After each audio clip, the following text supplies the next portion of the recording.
Hi guys, Mike here from KS Bushcraft Down Under. Thought I'd knock you out a review of this Onetigris duck down blanket that I've just got.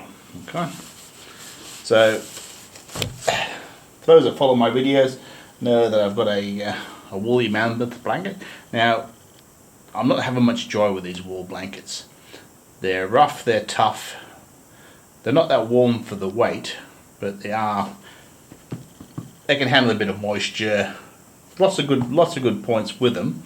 So I wouldn't mind one of those Pendleton blankets, but the cost is just outrageous for me. So I saw these online and I thought, well, it's a bit of a step up from my army poncho liner. So pulled the trigger on getting one. Took an age to ship. So by the time it arrived in Australia, the winter's over. So pretty compact looking guy. Now I ran it under the tap to test the DWR coating. Certainly the bag, it just went straight through it. So not off to a flying start, but we'll press on. So Onetigris, duck down, so not eider down, duck down. Fabric 20T Ripstop nyling with a DWR coating, so hopefully it's got more water resistance than the bag does. 300T polyester pongee lining. So this being the double, it's got 480 grams of duck down, a fill power of 600. On my scales, inside the bag, it weighs 1,027 grams. Being a two-person one, their rate the stuck's at 30 centimeters by 17, so it's compressed at the moment, or 11.6 inches by 6.6. Laid on the ground, it should measure 215 centimeters by 205, or 84.6 inches by 80.7, so it's a decent size. It's almost square, and it has a temperature range of 46F or 8 degrees Celsius to 77F or 25. That's its sweet spot. Now my thoughts were, and why I got the double, was I could do a burrito type wrap like I do with the queen size wool blanket, and that would give me a lot more adaptability because I've got plenty of sleeping bags. That would be better than this. So either alone in my bushcraft bag or inside my double swag, I think it's going to be a good addition. And it does have snaps on it, so it can be worn as a cloak. So my thinking is I could use those snaps to form the foot box for my burrito roll. That way it could give me like 2 layers of down above me when used as a single, of course. Anyway guys, we'll get this laid out and see what she looks like on the ground. Okay guys, I've had to retreat inside due to the wind noise and this wanting to take off. So I pulled it out gently about the 4 corners, and I got 210 centimeters by 200, so sort of 5 centimeters shorter. I assume it's allowing for the loft. Now it has puffed up really quite nicely. I've had it out the bag for a couple of days. Originally it came folded and rolled, and I just stuffed it a second time. So it's got a bit of loft to it. Now the bag got wet straight away, so I'll run it under the tap for you and show you. The first. Okay guys, I'm going to have a go with this storage bag. So this one here is your decades old snug pack.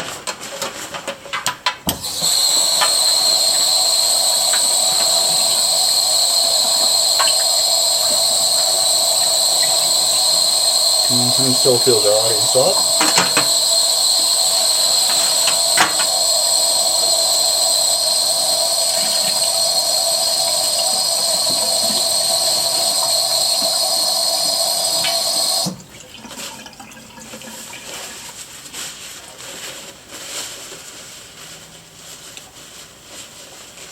There's already water on the inside, so I reckon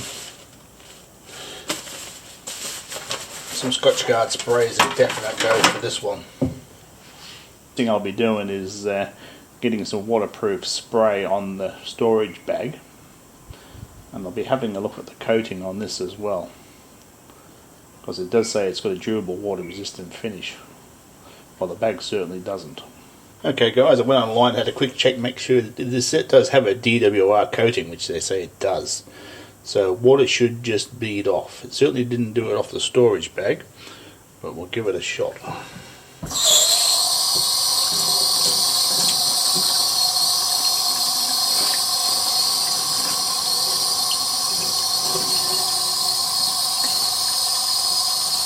Doing a pretty reasonable job.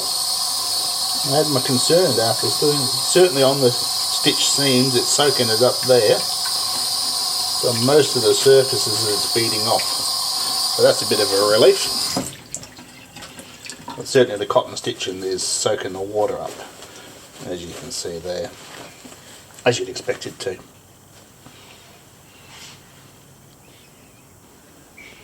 So I'll show you the snaps in close, and I'll snap a foot box together.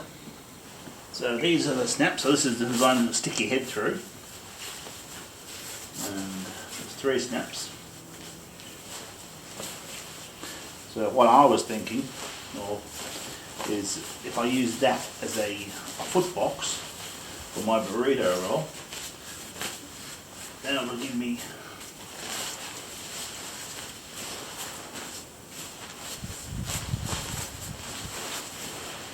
so 2 layers on top.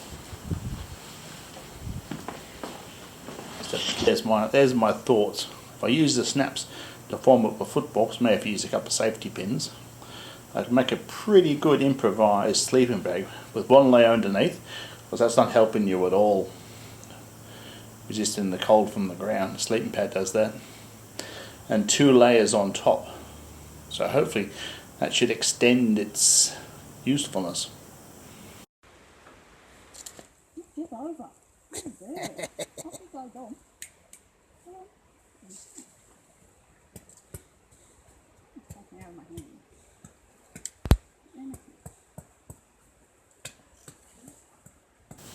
Right guys, I've had it out for a few nights. Coldest I got was about 10 Celsius, and the weather's changing here, we're coming into summer. It did everything I expected it to do really quite well. It does feel very light on your body compared to a wool blanket, and that takes a bit of getting used to. Okay. Now I've had 2 shoulder reconstructions, so the ability to move freely without zips or that is a real bonus for me. I'm pleased I got the double size. So doing the burrito wrap, you can take this. I reckon this would take down, for me personally, with clothes on and a good ground mat, probably close to 0 Celsius. So it's got a lot of good features going for it. Now, like any downfill product, you must travel with good shelter, okay? Because getting this wet can go really badly.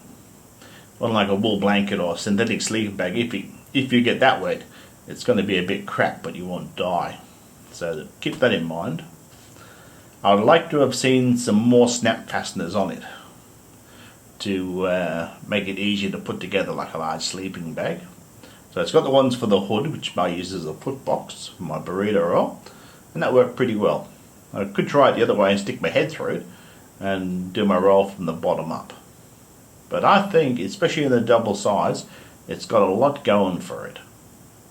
Anyway guys, if this type of content helps you out, helps you make the right decisions, don't forget to like and subscribe, and I'll catch you next time.